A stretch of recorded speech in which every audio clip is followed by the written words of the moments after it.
The unbreakable line, if you blinked, you might have missed it, the moment that shook the galaxy. As millions watched live, the humans stood up in the peace chamber, stared three powerful alien empires in the eye, and walked out. No species had ever done that before. For a split second, time itself seemed to hold its breath. Captain Rhea Patel sat at the long, cold metal table in the center of Luna Station's council chamber.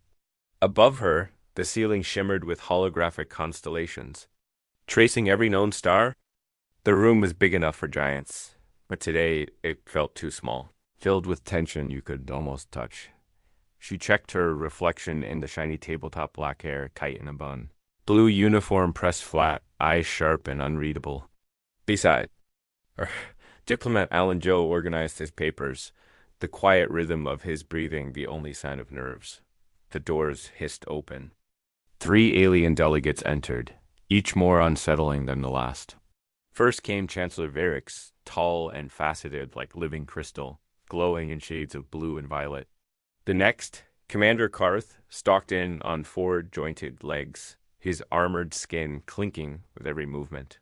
The last was Ambassador Thelema, a swirling, hovering mist of blue and white, held together by nothing but some unseen force. For a moment, no one spoke. Rhea kept her face still, though her heart hammered. Every camera on Luna and millions more across the solar system beamed this image to every human colony and every council world. Varix's voice rang out, soft but piercing, like bells in winter.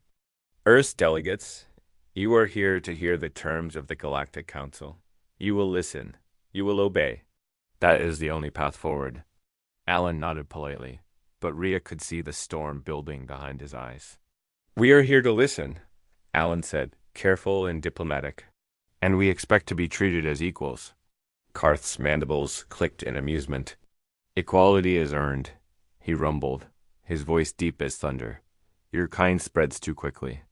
You expand, you invent, you defy order. The Council offers. You protection, but there must be limits. A holographic tablet floated in front of Thelema, casting a pale light across the table. Glowing alien script scrolled into readable English council terms. Humanity will cease all new colonies beyond its current 17 worlds. All artificial intelligence must be surrendered and destroyed. Earth's military will be placed under Council command and approval. The silence was so complete that the hum of the life support system seemed deafening. Rhea felt the weight of her entire species settle on her shoulders. Allen spoke first, voice even but icy. With respect, your protection is little more than chains. Karth's eyes narrowed. Those who refuse the council invite destruction. Rhea pushed her chair back, the screech echoing through the chamber. She looked each alien in the eye, her voice strong and steady, carrying across every screen in human space. No, we will not submit. We will not surrender our minds, our future, or our freedom. Varix's glow shifted to a dangerous red. You do not understand what you are rejecting. Alan Joe stood as well, papers forgotten. We understand? Perfectly. You want us as subjects, not allies. Earth will never accept that. Without another word, Rhea turned and walked out. Alan followed, their footsteps ringing loud and clear. For the first time in galactic history, a species had walked. Out on the council dock behind them, Thelema's mist flickered in agitation. Karth slammed a fist onto the table, cracking the metal. Varix just stood there, silent, calculating dot all across the galaxy. The news spread faster than light. On 1,000 worlds, aliens gasped in disbelief. On every human colony, hope ignited. Like wildfire, Earth had just told the most powerful government in the galaxy. No. Tremors in the council, the grand chamber of the Galactic Council was chaos. Crystalline senators flickered with angry light. Weemed diplomats hissed in fear. Armored warriors debated with clenched fists. The 12 ruling species had never seen anything like this. Chancellor Varix stood in the center, his facets now glowing deep crimson. Never in 3,000 years has a species rejected the Council's terms outright. Not once. Fleet Commander Karth smashed a metal hand onto his platform. Let me take a fleet. Crush them now. Show the galaxy what happens to rebels. Delama's missed world into a spiral. No, haste breeds mistakes. Humanity is small, yes, but strange. They adapt faster than logic should allow. I recommend caution. Around them, other representatives muttered and argued. Some were afraid. What if other species follow the humans? What if they all rebel? Others sneered. Humans are young, foolish, impulsive. They have no chance. Council analyst Dr. Trivian, a slender green being with 10 eyes, pulled up the human file. Holograms showed clips of Earth history wars, alliances, rapid technological leaps. Their unity is peculiar. Internally divided, yes, but externally, when threatened, they become one. Karth dismissed this. Numbers win wars. They have 17 worlds. We have hundreds. Their navy is a fraction of ours. Varix looked at the swirling council floor. Yet they do what no one else dares. We must not underestimate them. Meanwhile, on Earth, President Elena Garza addressed her people from the UN Hall. The Council wishes to limit our dreams. We refuse. We will fight for our freedom, for every child on every world. Stand ready. Across the human worlds, New Atlas, Europa, Mars, Titan, every screen showed her face. In underground bunkers and city centers and tiny villages on distant moons, humanity listened and braced for the storm. Council warships began to mobilize in orbit above Nexus Prime, the capital. Orders flew from council chambers, fleets to muster, spies to monitor human activity, propaganda to convince other species to remain loyal. But for the first time in living memory, cracks appeared in the council's unity. Some species whispered, "If the humans win, perhaps we can be free too." And so, as the council debated, as war drums thundered in distant star docks, the galaxy trembled, not with certainty, but with fear. The unthinkable had happened. The line had been crossed. Humanity prepares. On the red sands of Mars, Commander. Hassan Malik ran through the command center, his boots thudding on the metal floor.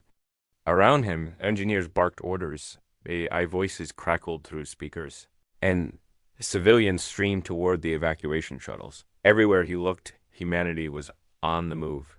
Not in panic, but with purpose. Dr. Lilac Torres, lead scientist of Mars Defense Project, approached him, her eyes burning with fatigue and hope.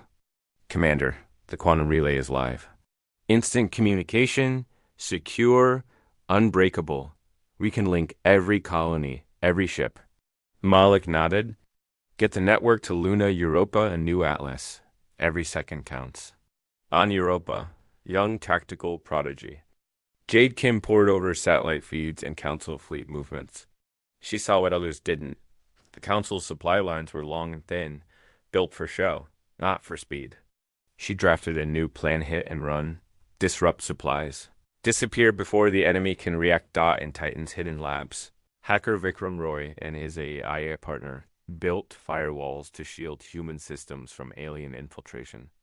"If they want our AIs, they'll have to take them bite by bite," Vikram joked. But there was steel behind his smile. The first council spy, a shape-shifting diplomat, was captured trying to tap Lunifcoms. Interrogation revealed the council's opening move: a massive fleet aimed straight at New Atlas, humanity's biggest off-world city. Humanity's leaders gathered in secure hollow conference. President Garza spoke to them all. "We're outnumbered and outgunned, so we use what they can't: imagination. We fight with every trick, every mind, every heart. We make them wish they never gave us a chance." Everywhere, the call went out: defend, invent, resist. Civilians volunteered to help. Engineers turned mining equipment into weapons. Kids coded defense algorithms in their bedrooms. Artists painted symbols of hope on city walls. Even those who feared what was coming refused to surrender. As the first alien ships approached New Atlas, the world's skies filled with defiance. This wasn't just a battle for planets, it was a fight for the right to dream. Asterisk War unleashed. The Council's armada hung over New Atlas, filling the sky with cold metal. Fleet Commander Karth's ships blotted out the stars. He expected surrender within hours. Instead, as the first wave of attack ships descended, the air exploded with chaos. Human drones, disguised as mining bots, shot up from the surface, swarming. Council ships and hijacking their controls. Karth's flagship shuddered as its navigation was hacked from the inside out on the ground. Captain Rhea Patel led a defense that looked like madness to alien-eyes booby-trapped city blocks, crowdsourced. Tactics, soldiers, and civilians fighting side by side. Automated turrets hidden in statues came to life. Hacked council bots turned on their masters. From orbit, Jade Kim coordinated rapid strikes on enemy supply convoys. Quantum communication meant her teams appeared everywhere at once, sabotaging fuel depots. Jamming comms, spreading chaos. Vikram, Roy, and Vera ran a digital war beneath the surface, jamming the council's eye with confusing data, making it impossible for them to predict human moves. Commander Karth ordered a full retreat, but his own fleet hesitated. Half their systems were compromised, their supply lines cut, their pride. Shattered dot across the galaxy, council members watched in disbelief as the invincible armada ground to a halt. Reports came in, human attacks everywhere, relentless and unexpected. On Luna, President Garza announced to all colonies, "We are winning not because we are stronger, but because we are free." In back rooms of the council, terrified leaders argued, "This cannot be. Humans should not be able to do this. Their technology is inferior. Their numbers are small." But the reality was clear. The council had never faced an enemy who fought, not for conquest, but for the right to choose their own future. Part 5. The choice of freedom. The war raged for weeks, then months. Neither side could claim victory, but something fundamental had shifted. Council fleets bled resources and morale. Their soldiers whispered of defeat. On council worlds, for the first time, some species rose in quiet rebellion if humans could. Fight for freedom. Why not them? On Luna, the council sent a new delegation, no longer arrogant but desperate. Varix arrived with empty hands, his crystal facets dull with exhaustion. Rhea Patel and Alan Joe met him in the same cold chamber where it all began. But the balance had shifted. Now the galaxy watched not to see Earth kneel, but to see if anyone could still claim hope. Varix spoke softly, his voice carrying no threat. "Humans, you have shown the council something we did not expect. We offer a new treaty, one of equals." Rhea shook her head. "We will not trade one master for another. We want peace, but we will never give up the freedom to choose our destiny." Alan added, "If you want peace, you must let every world decide for itself. End the chains." For a moment, silence. Then Varix nodded, and his color brightened. Not in anger, but in understanding. "So be it. Let this be the dawn of something new." And so the legend spread. The species who walked out. The people who said no and meant it. The dreamers who changed a galaxy, not with violence alone, but with courage and vision. On every human world, the stars seemed a little brighter. On every council planet, hope bloomed where fear once ruled. The story of humanity's defiance became a beacon, lighting the way for all who yearned to be free. The galaxy would never be the same. And as long as humans walked among the stars, the choice of freedom would never die. Asterisk.